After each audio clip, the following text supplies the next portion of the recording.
And it is a fresh edition of The Insiders. Judy Battista, Mike Garafolo, Mike Yam with you guys. There is nothing better than starting off the show with significant news. Mike and Judy are on the phone. I'm trying to say hello, trying to do some check-ins, but there's a reason why they were busy. In fact, just coming into our newsroom a few moments ago, check this out. Tampa Bay, the Bucs, their defensive tackle, Vita Vea, entering the final year of a 4-year, $71 million contract. After putting this out on social media a few minutes ago, gets a 1-year extension for $30 million. For a little more context, Mike, I know you've been around this Bucs team a whole lot during this training camp season. Yeah. Vita Vea was one of those storylines you were tracking. What more context can you give me on this? Yeah, we had their game against the Jets here in New Jersey last week. Reported from the sideline that the Bucs had kept the lines of communication open regarding a contract and were not interested in trading him, despite multiple teams contacting the Bucs and saying that they would be interested in acquiring him. The Bucs, in the end, get a deal done that adds $30 million to the $18 that he was owed this season, with $6 million of that moved up. So he gets $24 this year, and he gets another $24 next year. $48 million, all fully guaranteed for Vita Vea to remain with the Buccaneers over the next 2 seasons. So the trade request withdrawn, Vita Vea heading back to practice. This behind them. Can they conceivably resurrect talks with Baker Mayfield, who had set a deadline for the start of training camp? I mean, look, trade requests are pulled and contracts are done and deadlines are made to be broken. We'll see about all that. But for now, the Buccaneers at least get one of these contracts done with Vita Vea. Yeah, something tells me if Baker gets a phone call, he's not hanging up on that situation, and maybe there is a little bit of time and the window is open. But this is huge news from a Bucs perspective in that defense with Vita Vea, who was an absolute load. Meanwhile, joint practices, Eagles and Patriots, there's a ton of juicy storylines, including, yeah, A.J. Brown seeing his former team. That interview coming up in just a bit. But Sal Paolantonio was at practice today. Here's what his eyes saw. Mike, the big headline on social media coming out of the first day of joint practices here was that A.J. Brown, Jalen Hurts, still not talking. But in 3 weeks, in 21 days, when the Patriots fly to Seattle for a rematch of the Super Bowl, not going to matter. What's going to matter is it's pretty obvious after watching this practice that A.J. Brown was the best wide receiver on the field for both teams, and it's not even close. It's pretty clear that all of the work in the offseason and during training camp that Drake May, the young quarterback, has done with his new wide receiver, A.J. Brown, film study, extra work on the field, it's all paid off. They have an effortless connection. A.J. Brown caught 6 of 7 passes against the Philadelphia Eagles, and he looked really easy doing it. In and out of his route breaks, good hands, ball was on target, on time from Drake May. That's the major takeaway, the major headline for the New England Patriots, who need A.J. Brown to replace Stephon Diggs to get back to the Super Bowl. Mike? Sal Pal, I got to imagine a little extra giddy up for A.J. Brown, seeing his former squad out on that football field. By the way, that interview with Sal Pal and A.J. Brown coming up in just a bit here on the Insiders. But, Judy, you were at this practice. You've been around this team. I got to imagine every Patriots fan is loving every word that Sal Pal just told us about the relationship between Drake May and A.J. Brown on the field. Right. I was at the joint practice that the Patriots did with the Colts last week, and Sal is right. A.J. Brown is the best receiver on the field, no matter what other team is also on the field. And Drake May went to A.J. Brown in that practice against the Colts repeatedly. He went on the first play, and then he went 5 more receptions later on in the practice. All over the field. They clearly have a connection. They've been working on it. When you watch them in practice, they will go through a rep and then they'll talk. Almost immediately, they will be comparing notes. So they're still working on the chemistry. They've been working on it really since A.J. Brown arrived there. It's clearly coming to fruition. And, you know, Sal Pal made the point about you need to replace Stephon Diggs. I mean, I think if all goes well and A.J. Brown is healthy, this is a step up. I mean, this is a receiver brought in to help Drake May elevate his game even more. I remember asking A.J. Brown, Judy, when we were up there about thinking ahead to this practice, and he said, no, I'm focused on day in and day out, how I use that day to get better. And that's what today was about, with the extra juice as well, number one. But number two, knowing he was going up against really good cornerbacks because he had gone up against them before, and he saw what they were capable of doing with the Eagles. Doesn't sound like there was any communication with Jalen Hurts. That should surprise no one. But there was plenty of communication after practice with A.J. Brown and his Eagles teammates. Before practice, he was locked in, again, using this opportunity to improve himself as a wide receiver. There's not bad feelings toward the organization. I even saw when he was running out to practice, Big Dom DeSandro grabbed him and had a moment. Those two have a really good relationship. So it wasn't bad vibes. It wasn't bitterness. It wasn't anything like that. It was just A.J. Brown in a new uniform realizing that this is a chance to get better, and that's what he did today. Mike, I remember a lot of the interviews that you did during Inside Training Camp Live here on NFL Network with these Eagles teams. All of these players were saying the right things to you. But I also think about Philadelphia today. There's not necessarily encouraging news around Jonathan Grenard. What's the update there? Jonathan Grenard, when he first was put on the PUP list at the start of training camp, or was it the non-football injury list? Regardless, the list that says you're not practicing, with a pectoral injury suffered while he was lifting weights at the facility. The indications were this is not going to be a long-term deal. Well, now, Vic Fangio, the defensive coordinator, asked about that, said, are you worried about Grenard not being ready for the start of the season? And Fangio said, yeah, I am.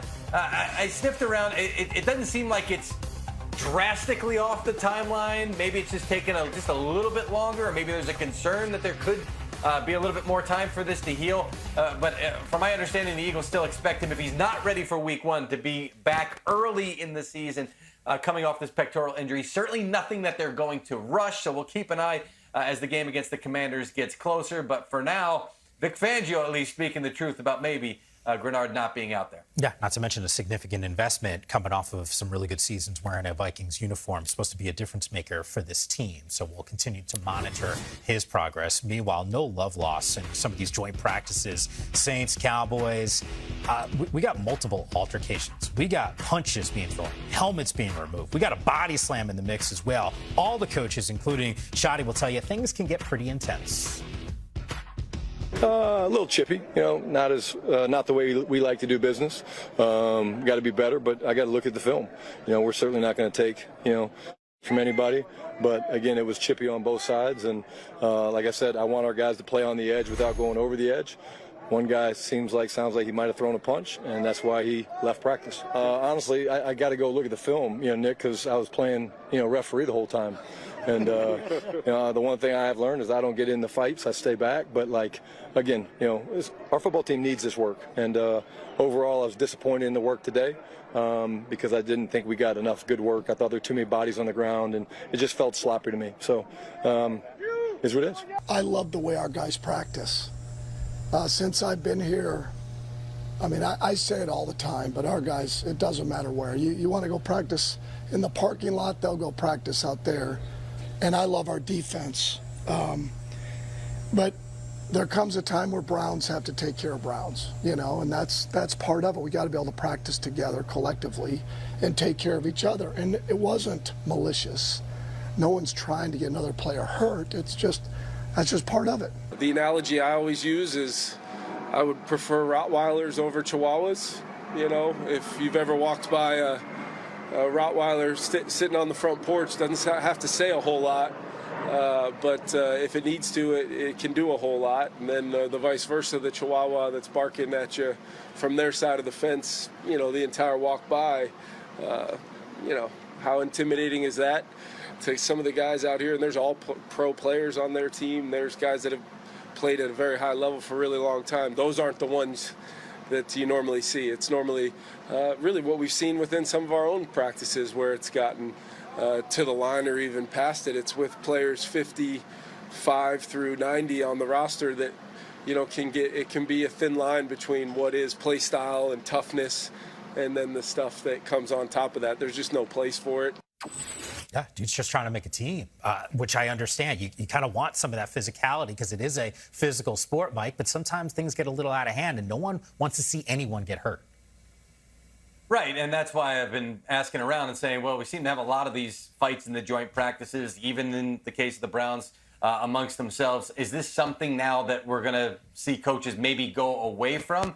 Does not sound like that's the case. Brian Schottenheimer felt like he was upset with what seemed to be, in his mind, just listening to him there, They started it, right? Like, that's not the way that we like to do business. They started it.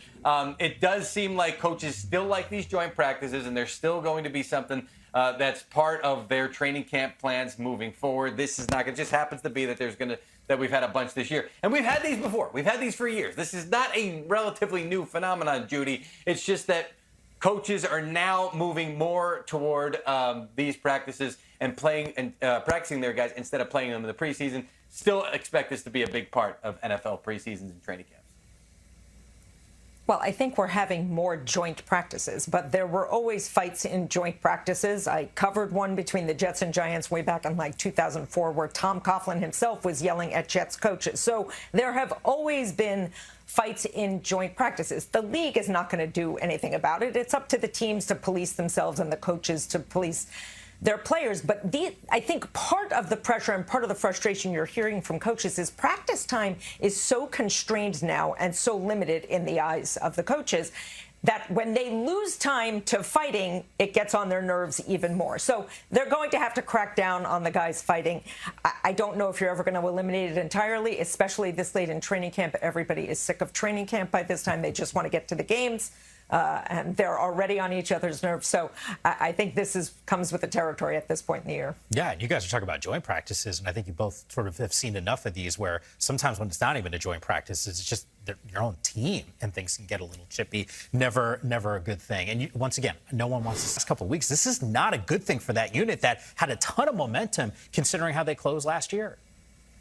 Early in training camp, it was the Carolina Panthers that seemed to be compiling all the injuries. Now elsewhere in the NFC South, with as bad as the Saints have been hit. In the case of Alvin Kamara, I'm told it's a grade 2 MCL. Been working out veteran receivers, talking to some others. I've had personnel guys and GMs from other teams that have told me, do you think they'll be looking to make some trades? They're going to have to get creative at some point because they just have so many injuries. Not all of them long term, Judy, but as they get closer to cutting down this roster to 53, could see them perhaps, there you go, there are the injuries for you right there. Could see them perhaps try to get creative and try to get proactive to fill in some of these gaps. Yeah, this is not so much about Alvin Kamara because he was going to have a reduced role at running back at least. This is about the accumulation of injuries for a team that ended the season so strongly and on an upswing and was hoping to build some momentum with a young quarterback. And now you are getting all these injuries. That probably impacts how you start the season unless they can pull things together. But listen, Alvin Kamara was going to have some role, and he's probably going to miss at least the first game, maybe the first 2 games, maybe longer than that even. So, again, it's not so much just Alvin Kamara. It is the accumulation of these injuries. It's just a bummer of a way to start the season for the Saints, who had such high hopes, who still have such high hopes.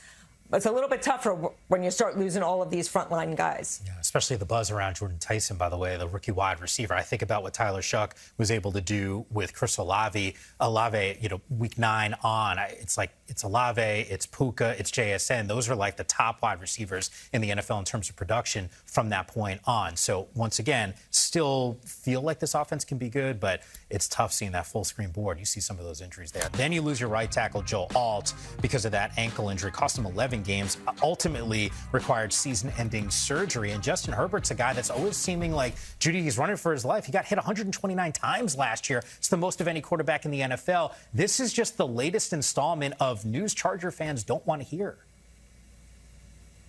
Yeah, this is a tough one. First of all, this was one of the biggest free agent moves of the offseason. And then, of course, now it's gone for the year. This is a team that wanted to run the ball more. They brought in a fullback in Alec Ingold. Mike McDaniel wants to run the ball, and they want to do that in part to be able to protect Justin Herbert better. He was sacked 54 times last season. That's just not sustainable, and they cannot win this way. So now what do? Well, they did draft a rookie center who played center in college, Jake Slaughter.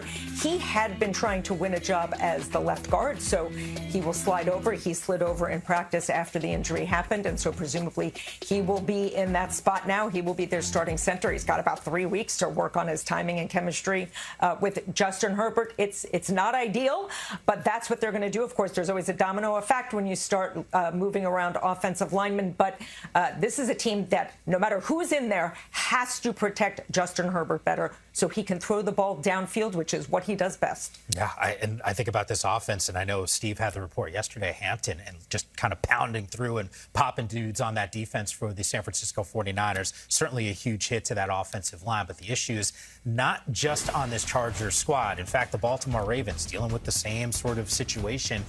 Their center, Danny Pinter, carted off the practice field earlier today. This is really significant considering a remade offensive line. I saw Mike Garafolo, your tweet a little bit earlier. I think some people might forget about Tyler Linderbaum no longer with this team. This is more bad news for what's happening up front in front of Lamar Jackson.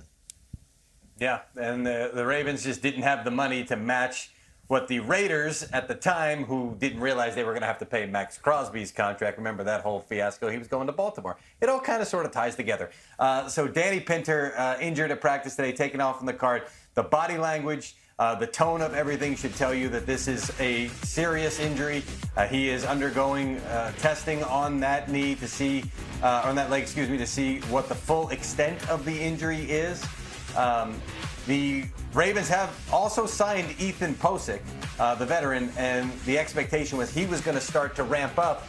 And Danny Pinter was in the pole position to win the starting job, but it wasn't quite closed. Well, this now is going to take him off the field at the very least in the short term. Posick, the veteran, going to be the guy that's going to have to save the Ravens at that position right now. Yeah, tough news for a Baltimore team that's trying to find its stride once again with a new coach in Jesse Minter. We also have some news to get to with regard to the quarterback competition that is unfolding in Cleveland. We know Deshaun Watson got the start in week number 1 of the preseason. Shedeur will get his opportunity in week 2, a game that you can catch Saturday at 1 Eastern time right here on NFL Network and the ESPN app. Here's Shedeur. Mindset heading into the practice, I would say the same approach we have every practice that we go to. Go out there, get completions, run the offense the right way, and that's the main focus. I would say every day of my life is important. Every day is important. I wouldn't say it's a day that's not important, so that's just another day going out there doing what I got to do, honestly. I don't really feel anxiety or any pressure, you know, even going into things like that anymore, because it's like that's how I approach everything. So, you know, it's just another day of going to work, you know. That's all it is for me. Judy, it feels like every time I watch an interview with Shedeur, he's like this, just even, cool, calm, and collected. That's a good sign for a future starting quarterback. I don't know if that happens in week 1, but what's the state of this competition now? He certainly has handled this competition very well. Well, the state of the competition is that Deshaun Watson already started a preseason game. Shedeur Sanders is going to start this week's preseason game. The only wrinkle here is that Todd Monken has indicated that the starters, if they get good work in these joint practices, the starters are not going to play in this preseason game, which means that Shedeur Sanders would be out there as the #1 quarterback, but with backup players. So are you really getting a good look at what Shedeur Sanders can do when Deshaun Watson played in week 1 with the starters? Anyway, we will see how this goes. Todd Monken has said that after the week 2 preseason game that he will then name the starting quarterback. Certainly it appears that Deshaun Watson is in the lead. He has, I think, been in the lead all along. He just hasn't been able to separate himself enough that Todd Monken would finally make the decision public. But it's going to come. And again, I'm really curious to see actually how they operate in the joint practices, because I think that'll tell us a little bit more about where Shedeur Sanders is in relation to Deshaun Watson. Yeah, and by the way, it almost feels like maybe the practices are more important than what we're going to see in terms of the game, just based off of what you're indicating. But at the end of the day, like, fans are watching this game. So it is going to be a major factor against the Bills once again right here on NFL Network on Saturday at 1 p.m. Eastern time.